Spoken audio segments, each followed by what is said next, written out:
صاحب آپ صوبوں کو مزید پنجاب میں پورے پاکستان میں بننے کے حوالے سے آپ کی بڑی ایک کاوش ہے، کوشش ہے جتنا میں جانتا ہوں،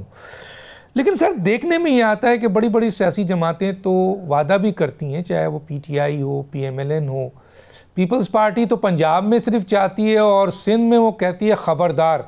اس کو وہ کہتی ہے کہ یہ تقسیم ہے سندھ کی جو ہم کسی صورت برداشت نہیں کریں گے۔ تو کیا بلوچستان میں صوبے بن جائیں، پنجاب میں بن جائیں، کے پی کے میں بن جائیں، سندھ میں نہیں بنے؟ ایک تو یہ، اور دوسرا کیا آپ اس سلسلے میں مزید صوبے کیسے بنیں گے، کس طرح بنیں گے؟ کیا کوئی اتھارٹیز اپنی طاقت کا استعمال کرے گی؟ ورنہ یہ سیاسی جماعتیں تو نہ این ایف سی کے لیے تیار ہیں، نہ لوکل باڈیز کے لیے تیار ہیں، نہ صوبے بننے کے لیے تیار ہیں۔ کیا کہیں گے محمد علی درانی صاحب؟ بسم اللہ الرحمن الرحیم۔ ڈاکٹر صاحب، چونکہ یہ پاکستان میں انتظامی بنیاد پر صوبوں کا جو سارا انیشیٹو تھا وہ میں نے ہی پلان کیا تھا، ڈیزائن کیا تھا، اور پھر آپ لوگوں کے تعاون سے، میڈیا کے تعاون سے اور پبلک کے تعاون سے اس کو پروپوگیٹ کیا۔ میں سمجھتا ہوں کہ یہ اس کے اوپر جتنی بھی بحث کی جائے، ایک بڑی خوبصورت حقیقت اس کے پیچھے موجود ہے کہ 12 مئی 2012 کو جو پنجاب اسمبلی نے یونینیمسلی 2 قراردادیں پاس کی تھیں، جس کے اندر پنجاب میں 2 نئے صوبے بنانے کی مطالبہ کیا گیا۔ اس کا مطلب یہ ہے کہ آئین میں اس چیز کی پروویژن موجود ہے کہ نئے صوبے بن سکتے ہیں اور ان کو بننا بھی چاہیے، اور یہ تاریخ کے پہیے کو روکنے کا عمل ہے جو ماضی کی سیاسی جماعتیں جو ہیں وہ کرنے کی کوشش کر رہی ہیں، لیکن نئے صوبے بننا جو ہے وہ گورننس کی بہتری کے لیے اور انتظامی مشین کو تیز چلانے کے لیے ایک وقت کی ضرورت ہو، لیکن اس میں یہ احتیاط ضرور ہونی چاہیے کہ صوبوں کو ڈرائنگ بورڈ پہ بیٹھ کے نہیں بنانا چاہیے، صوبوں کو عوام کی قوت سے بننا چاہیے۔ میں اس کی مثال آپ کو دے سکتا ہوں، بہاولپور اور جنوبی پنجاب صوبے کی جب ہم نے کیمپین چلائی تو وہاں کی پبلک کی انوالومنٹ اتنی زیادہ تھی کہ کسی بھی پارٹی نے، خواہ وہ 2 سیٹوں کی تھی یا 20 کی تھی، اس نے پنجاب کے اندر کیوں بھی نہیں کیا اور وہ قرارداد پاس ہو گئی دونوں نئے صوبوں کے قیام کی۔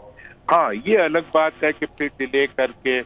اب بڑی پارٹیاں جو ہیں وہ بروسی پارٹیاں ہیں، اور ان پارٹیوں کی پوری کوشش ہوتی ہے کہ پاکستان میں کوئی ایسا کام نہ ہو جائے جس کے نتیجے میں ان کا اختیار کا، مطلب ان کی جو ٹھیکے داری کا ٹھیکہ ہے وہ تھوڑا چھوٹا ہو جائے، لہٰذا وہ انسسٹ کرتے ہیں کہ بڑے بڑے یونٹس ہوں اور بڑے بڑے گھپلے ہوں اور بڑے بڑے کام ہوں۔ لہٰذا آج بھی اگر آپ دیکھیں تو پنجاب میں فوری طور پہ 2 نئے صوبے بنانے میں کوئی رکاوٹ نہیں ہے، کے پی کے میں ہزارہ کے بارے میں، فاٹا کے بارے میں کوئی رکاوٹ نہیں ہے۔ اسی طرح جہاں جہاں اس کے اوپر کنسنسس پیدا ہوتا جائے گا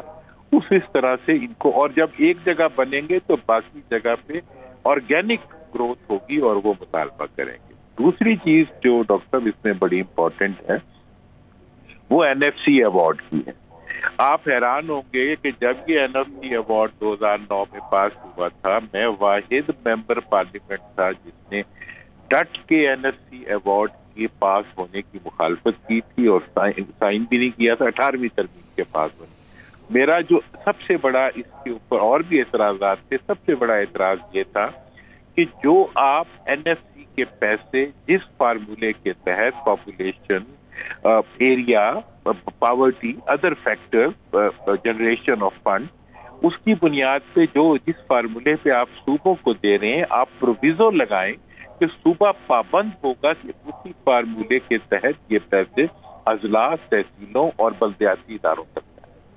اور اس وقت یہ نہیں کیا گیا، اور اسی وجہ سے میں نے سائن بھی نہیں کیے، میں نے اس کو اپروو بھی نہیں کیا۔ میرا گلٹ تھا اس کے اوپر، یہ غلط ہے۔ اور آج آپ یہ دیکھ لیں کہ خربوں کے اندر پیسہ ہے، بوری بھر کے ہر سال این ایف سی ایوارڈ کے پیسے بوریوں اور ٹرکوں کے اندر چیف منسٹر کے ڈیرے پہ اتر جاتے ہیں، اور وہاں سے لانچوں میں وہ جہاں مرضی جانا ہو یا جدھر بھی جانا ہو وہ چلے جاتے ہیں۔